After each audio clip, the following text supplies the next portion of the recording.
All right, so let's get going and welcome all to this week's of PTC Talks, where we are excited by having Craig Melrose, who is the Senior Vice President and Manufacturing Industry Advisor at PTC, for a session on digital performance management, the key driver to uncovering lost production time. But first, just a very quick introduction by me. And my name is Torbjörn Pilsen, and I'm the Alliance Manager for PTC, leading these webinars where we invite customers and partners for some inspiration on digital transformation to see what is possible and how to make things happen. And we are running all those webinars on Fridays, 3 times a month, at the same time, where the topics are around either manufacturing, services, or engineering. And all the recordings are to be found on the registration site. And the agenda for today is first a quick overview of PTC by me, and then Craig will run the show with me asking a few questions where we will touch base on a few challenges, how to address these, and then explain some of the business outcomes. And at the end, we're also having a Q&A session, so please keep your questions to the end, or you may also put them in the chat and we will pick them up during the Q&A. Next slide, please. So, to get some interaction and input from you in the audience, we will actually start right away by launching a quick poll with 3 different questions that will pop up on the screen and also be open in the chat during the whole session, when you could close the pop-up windows, and then you will also see the results evolving in the chat. So take your time during the session and answer all the questions in the poll, and we will get back to them and comment then later on. And the questions will be around performance management tools, if you have any in place already, what are the production constraints that you're focusing on improving, and what do you need from us to get things going here. And next slide, please. So just a very short introduction about PTC, who we are, for those who are not familiar with us. We are a global software company with a headquarters in Boston, and we provide market-leading solutions on IoT, augmented reality, PLM, CAD, and SLM and ALM through the digital thread to help companies to accelerate their digital transformation. And now I will actually hand over to Craig by asking you a question on what, in your experience, are the best practices that work well with manufacturing companies. Sure, happy to share my thoughts. Torbjörn, or I'm going to call you Toby. Good yes. Friends call you Toby. Even though you woke me up early on the East Coast of the United States this morning to chat, I'm still going to call you a good close friend. Best practices, right? In software in particular, and software applied to operations, it's critical to think in 3 pillars, right? We've got that shown here for folks to be able to take a look at. Almost every organization has the first pillar addressed either well or mostly in good shape, right? And that's just organizing your data and understanding what data you have, what it's connected to, and what it's telling you.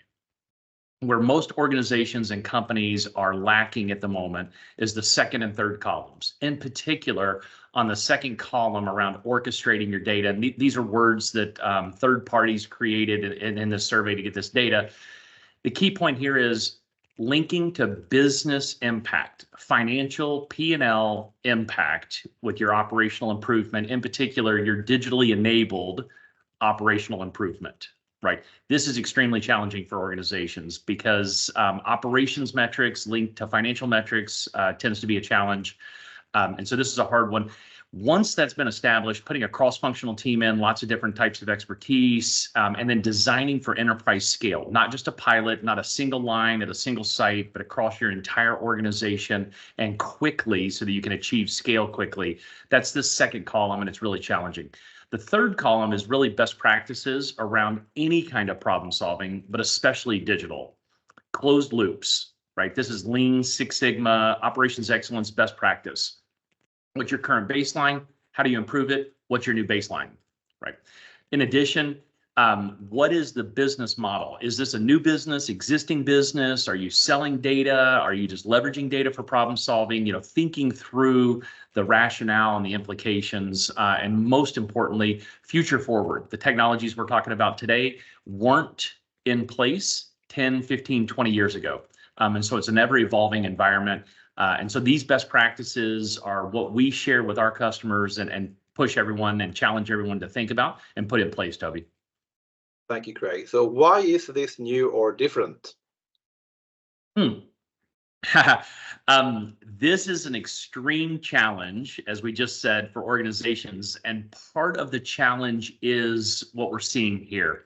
It is cross-functional, as I just mentioned. The first column here is operations, business, OT types of organizations. One, it's hard enough within one functional silo, here operations, OT, business, to connect every level of the organization. You see at the bottom of the page, line management or frontline employees, all the way up to senior leadership or the executive leadership team.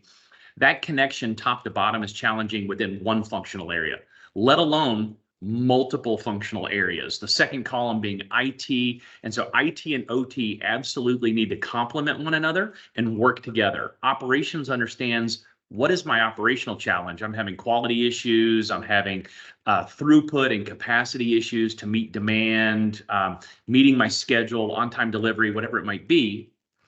IT then is saying, is this the right architecture? Does it match to what we have? Where's our data located? How do we get that data into the new system? How do we contextualize that data? And so both teams need to work together. And then the third team here is often forgotten. This is the improvement engine in companies, continuous improvement team, whatever the company calls this group of people. This is the execution. The first two are saying, here's my problem, and does this work within my existing architecture from an IT standpoint? The third one is saying, once I have new and better data, I can drive problem solving and reach that financial or business impact that we spoke about. But these three groups working together, top to bottom, is a challenge, and part of what's new about being successful when you're doing a digital transformation, Toby. Thanks a lot, Craig. And could you elaborate a little bit, I mean, how this actually does deliver some kind of value for a customer? Sure. So we talked about, operations metrics linking to financial metrics and how much this is a challenge. Here's the top 4 or 5 commonly agreed upon manufacturing and operations use cases. Now, I have framed these in the magnitude of a $5 billion revenue company. We can scale this up or down, but 5 billion is pretty typical. It's the smallest of the Fortune 500, and it's about the middle of small and mid-cap sized companies. So it's a pretty typical company.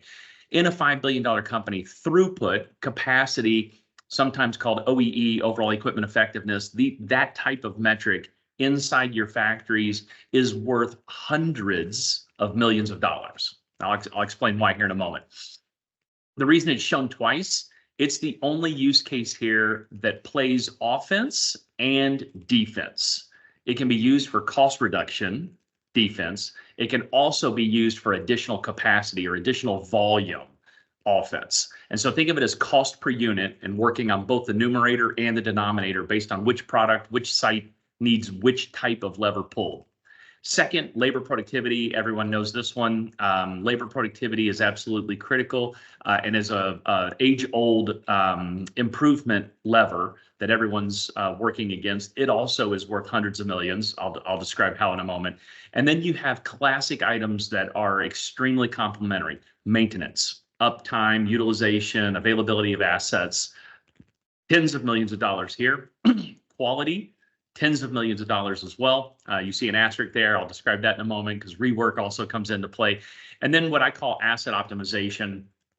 Think of this as running your equipment extremely well. Lots of organizations are thinking about this with machine learning or automatic feedback loops. Again, getting back to closed loop that we just talked about, these types of things. But it's really reinforcing. The asset is reinforcing quality or maintenance or labor productivity or throughput in the factory. And so it's a reinforcing tool as opposed to a standalone tool. And on the next slide, I think we've laid out a visual of what a $5 billion company's P&L would look like, simplistically, just to help the audience here. So you see 5 billion at the top as the total revenue.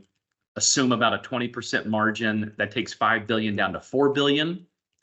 Then once you're at 4 billion, you have overhead, SG&A, the leadership team, headquarters, these types of things. That's another, call it $1 billion. That brings it down to about 3 billion in cost with a $5 billion company. That 3 billion in cost is split in this example evenly, just to make it simple, 50% material, 50% labor. Now, when you have 50% labor, That's 1.5 billion in this example, 1.4 billion in this example. If you focus on your bottleneck, that's throughput. One asset out of 100 assets in a factory is the bottleneck. If you can debottleneck that one asset, that is where you save hundreds of millions of dollars, either at the very top of this page, additional revenue, additional units, or that 100 million in the middle of the page on the right-hand side, where you're debottlenecking the factory. That's 1 out of 100 assets. Labor productivity is the other 99 assets. This is optimizing and taking 4 people and running it with 3 people, or taking overtime out, or removing a weekend day, these types of things. And so those are additive, both of those 100 millions, labor productivity and throughput. And then you can see on the right-hand side, quality scrap, first pass yield, however you describe it. Typically, companies are running in the high 90s. So you're going after 1% of 1.5 billion in material costs, tens of millions. You also see on the lower right, rework. Rework is about 5% for most companies. So on this 1.5 billion in labor, that's 60 million or so. So you're getting an additional 1 or 2 million. That's why the asterisk on the previous page, it's around 10 million when you combine both scrap and rework. And then at the very bottom, usually about 10% of your labor cost is maintenance, right? And so when you're improving maintenance, it's worth about 10 million because it's about 140 million base that you're working on, 150 million base that you're working on. So again, all of this is about a 5 to 10% improvement in these buckets. Extremely doable. It's just lots of zeros when you think about a billion, 5 billion, $10 billion sized organization. Extremely worthwhile to focus on. If you only did one thing, do throughput, because it's worth hundreds of millions of dollars in a company, as opposed to being working on hundreds or thousands of initiatives that are only worth hundreds of thousands or millions of dollars. It's challenging to work on hundreds of items when you could work on one item at every factory and achieve hundreds of millions of dollars in impact, Toby. That's amazing numbers. Wow, thanks. So in what areas does the business benefit the most, and where do you see the greatest return of investments? Sure. So you frame it as where does it impact the most, and how do you think about it, right? There's a lot of detail here. We won't cover it in today's conversation, but I mentioned earlier a metric, OEE, overall effectiveness, equipment effectiveness. That metric's about 50 years old. It uses percentages. It can be unintentionally or intentionally manipulated. And so there's a lot of problems with that metric. What I did about 20 years ago at McKinsey & Company and their operations practice, and then since brought all of that thinking here to PTC and put into ThingWorx, our IoT platform, and into a specific solution called Digital Performance Management, or DPM, is converting all of that information into hours. Hours are absolute. There's 24 in a day, 168 in a week. And hours can be linked to an operational metric, cycle time.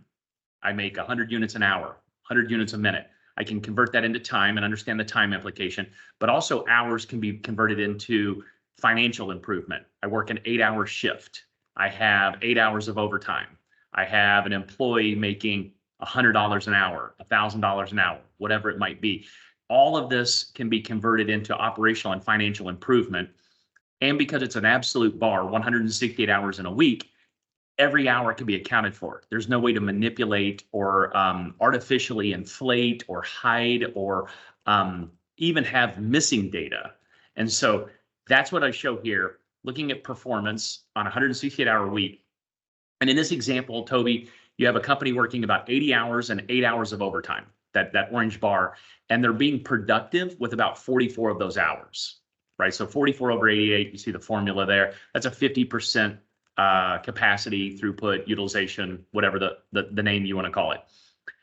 This example, they spent time problem solving speed loss. You see the green there for 5 hours, and they spent time solving unplanned downtime, 3 hours. 5 and 3 is 8. Those 8 hours of improvement eliminated 8 hours of overtime. Overtime's expensive. You're paying time and a half. So now you're working 44 out of 80 hours. That's a 55% capacity. But you see the math at the bottom. That's 400 hours a year, $29,000 thinking of overtime in this specific example, just on that one line, that's $1.5 million a year. This factory probably has 10 lines. There you get to $5 or $10 million. This company probably has 10 factories or sites. So if it's 5 or 10 million per site times 10 sites, you're now talking 50 to 100 million. So back to that $100 million number, just saving $1 million per line per year, which is like saving one shift of overtime, equates to 100 million when you look at it across your entire enterprise, across the entire globe, just to help bring that math into reality so that people don't think it's a fake number that's really big to get you excited. It truly is bottoms up math, just as we showed here, Toby. Thank you, Craig. Could you elaborate a little bit on this as well here for this example, maybe? Yeah, absolutely. Absolutely. So I verbally just walked through this, and here's the visual. Yeah. What you see here is the first site, right? This first site had a target of about 3 to 5 million. That's just under the lettering there, wave 0, wave 1, wave 2. So each site's going after about a $3 to $5 million improvement. Second wave, you see 2 sites, so that number is 6 to 10. Wave 2, it's sites 4, 5, and 6, so that number is about 9 to 15. When you roll that out across 1 year, 2 years, it's worth, as you see at the top there in the green, 1 year's worth about 15 to $30 million for this company, for this customer. At the bottom of those waves, you see the cost, right? The software cost is hundreds of thousands. Implementation cost with like a system integrator, global system integrator, is also hundreds of thousands. And so then you see here in this example, it cost $2 to $3 million for that first year. It saved 15 to 30 million. That's a 5 to 10x, 5 to 8x ROI. Same year payback. We're looking at 1 year here. So I spend 3 million, I make 10 million, 15 million. So it pays for itself. We've even had customers do this without a budget and use the savings to self-fund the project, right? Because it's so quick, the impact when you focus like we just described. So again, think of it, financial impact. I said earlier, if you only do one thing, think about throughput and capacity. This is it at a 5 to 10x ROI in the same year, and have a plan to go quickly so that you can achieve those numbers. And that's what this is about, to align those 3 groups we talked about earlier in best practices and in the challenges, the OT, the IT, and the execution or continuous improvement teams around this type of plan to get these types of millions across the entire enterprise in 1 to 2 years and change the company, truly transform by capturing that $100 million. Make sense, Toby? Absolutely makes sense. Super duper. So I think we already have a few questions in the Q&A here. So let's open up for that. So really thank you for all the kind of super interesting things that you have been sharing here, Craig. So what's your view about the overall maturity level in the manufacturing industry to start with? A great question, challenging question. I think I'm awake enough to answer these. Maturity is a bit of a relative measurement, in my opinion, right? I consulted for 20 years with McKinsey & Company, all operational improvement, probably 250 companies that were Fortune 500 companies all around the globe. They all were more similar than different, right? I worked in every vertical industry, about 25 different vertical industries. They were all more similar than different. And so I worry less about maturity and more about what is the potential improvement.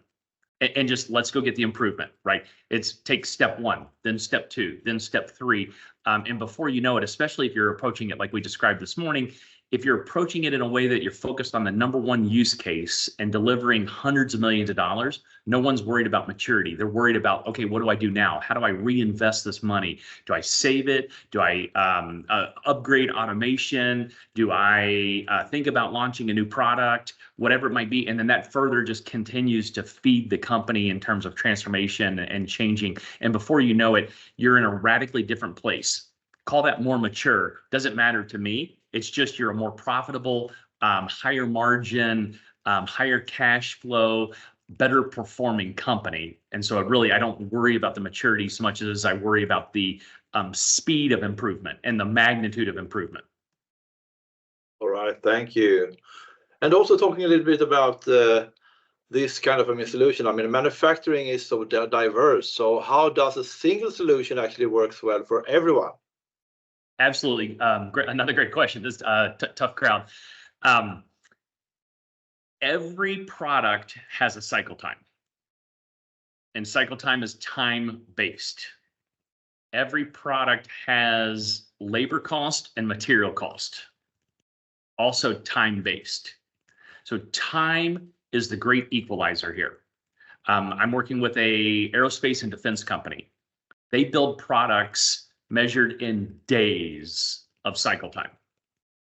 I'm also working with a consumer packaged goods company. They measure their cycle time in minutes.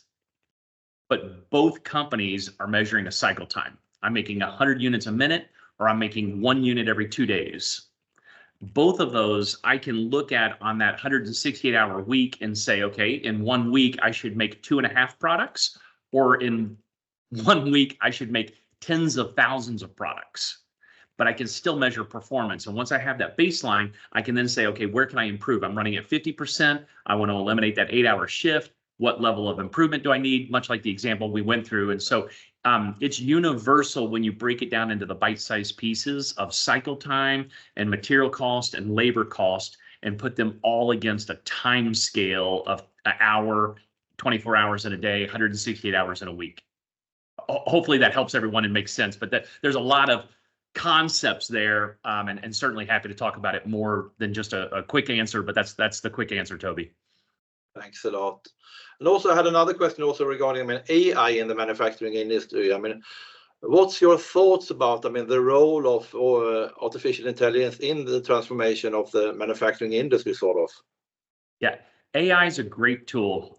We talked a lot this morning about problem solving. AI is an analytical approach. It's just another way to solve problems. We're working with a consumer packaged goods company in Europe that actually makes beverages. They have lots of different configurations.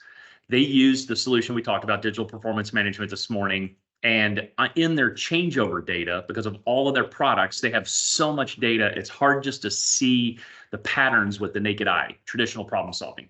They used our AI engine to look at their changeover data and found a specific changeover on a specific day of the week at a specific shift or time of day was leading to the most variability.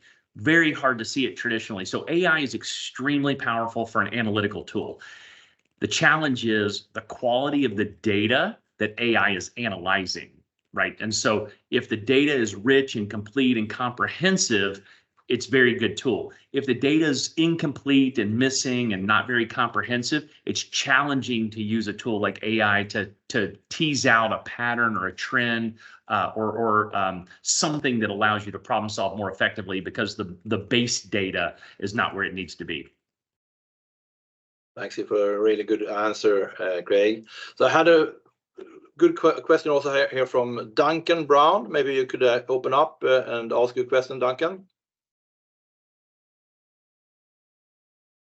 It was actually about how do you encourage plants to talk to each other and apply the savings made? Yeah, this is one of my favorites. I think operations, it always looks like this. It was them. It was them. It was them. If it wasn't for them, everybody hates them. One nice part of this is when the metric is right. We talked about time here. It's easy to depersonalize it. It's no longer them. Right? We're trying to take 8 hours, that overtime shift, out. Okay, well, we saw in the example here, 5 of the hours were speed loss. That happens to be operations. So operations is having to look at which products or which SKUs are leading to the time loss and the speed loss issues and problem solve that. 3 of the hours were unplanned downtime. That's a maintenance item. Maintenance is having to look at that. So suddenly, maintenance, you are trying to problem solve 3 hours. Operations, you're trying to solve 5 hours. Together, we can save 8 hours. Let's sit down. What's your issue with the unplanned downtime and how can I help? What's your issue with the speed loss and how can we help? Do you need additional sensors and instrumentation and data and add that to the PLC data to understand speed loss? Absolutely, we need that help. Maintenance can help. So suddenly it's a team looking at a single source of truth, and the single source of truth is depersonalized. We're going after 8 hours. You own a little bit, I own a little bit. And now let's work together as a team and complement one another to achieve the goal. Versus when you don't have good data or you have metrics that don't link up, it's easy to say, well, you look terrible, it's your fault, and so once you have that good common base, it's much easier to talk to everyone inside a plant and across plants by sharing best practices. Fantastic. Did that answer your question, Duncan? You could open your question here. All right, you're good. So, I mean, I had another quite good question here. I mean, how would you actually define a successful DPM project? The tricky one, I guess. I think we just defined it, but it's a great opportunity to summarize our conversation this morning. Find your baseline performance, right? That was the 50% that we showed, 44 out of 88 in this example today.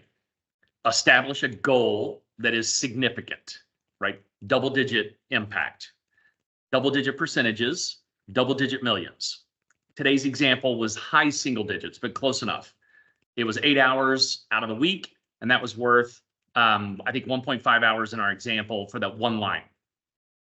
For the site, that's 5 million, like we showed at the very end.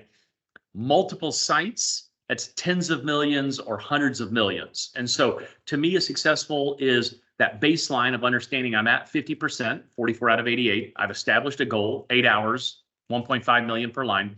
I'm going after it, and I have 2 or 3 sites underway, and everyone's excited and saying, I can't wait till that comes into my site so that I have better visibility, better transparency of performance, but also be able to problem solve. And when the senior leadership team is like, wow, we now have tens of millions freed up, that takes pressure off of the business and allows us new degrees of freedom to do things differently, strategically, launch new products, reinvest in technology, add new capital, move volume around the globe because we have new capacity and we can change where things are made. Whatever the strategic benefit might be, the whole business is talking to one another from the front line to from the shop floor to the top floor and back again. And that conversation is being had because the transformation has been so successful. Thank you, Craig. Another quite interesting question these days are about, what are the biggest sustainability challenges facing manufacturers? Sure. I'm going to define sustainability 2 ways because I'm not sure how the question was meant. One part of sustainability is once the transformation has occurred, how do you not backslide, right? This is the transformation, right? The caterpillar becomes a butterfly. Once it's a butterfly, it can't go back to being a caterpillar. It has to be sustained at the new level of performance. When you're measuring hours, you'll see the hours and you'll know we're now 40 out of 80. And if it goes back to 88, something went wrong, right? We added back the overtime that we saved. So part of that is the sustainability of the visibility of the metric. The other definition of sustainability is, greenhouse gases and monitoring and saving the one world that we have, which is also extremely powerful and worthwhile. This contributes to that, right? So you think about one of the worst offenders against greenhouse gas and sustainability is heat sources, right? Ovens, furnaces, these types of things. Not all products have it, but a lot of products do. Imagine a furnace is on and generating heat. It's on. If I run 100 products through it in an hour, that's my heat signature. If now I've improved performance by 10%, I'm now running 110 products through it in an hour. I didn't decrease the amount of heat. I didn't run the asset less time, but I am getting more parts per hour. So the energy per unit has gone down. It's a different way of thinking about sustainability in manufacturing because a heat source is hard to turn on and turn off. It has shock, thermal shock, and it actually destroys the asset and makes it where it doesn't work, and that's an expensive way to operate. So sometimes you have to think a little bit differently, and one of those is increase the throughput through that asset so you're minimizing the sustainability issue per unit. Hopefully that helps answer both flavors of what might have been being asked. Fantastic answer. I had one last one here as well, sure. And that's regarding, personally, I agree with moving away from OEE as a metric, as it's quite vague. I would imagine many customers resist this change, as like you said, it has been around a long time. How do you actually sell the shift? Sure. I learned this in consulting and I love it and I use it all the time. When the pain of change is less than the pain of staying the same, change happens. And so it's just comparing the two. Here's your OEE number, and here's how you're calculating it, and here's DPM. And they're different. Why? Well, this one's different because it's missing data, or there's an assumption being made. This one is different because it's accounting for every hour 100%. And it's just obvious. Now, it's frustrating, but it's obvious. But also you take the frustration out. You didn't know what you didn't know. Now you have a new measurement. It's a better measurement, right? It's a bit like moving from paper maps to GPS. It's the same map, it's just better because there's more information. And so it helps you to do it even better. It still's a map. It's still directions from point A to point B. And so DPM is just a new and improved version of performance that lets you see. But first I compare. Second, why would you not want to improve? This is a better measurement. It also allows you to set better goals, and it allows you to move faster, and it allows you to monetize. There are new benefits, right? So again, the pain of changing is less than the pain of staying the same. And so eventually companies get there, but it does take conversation. It's not an immediate and an easy and an obvious, but it takes less time than you would imagine just by comparing side by side and showing the differences and the benefits so that it's easy to embrace the benefit and move over to a new and improved method. Thanks a lot.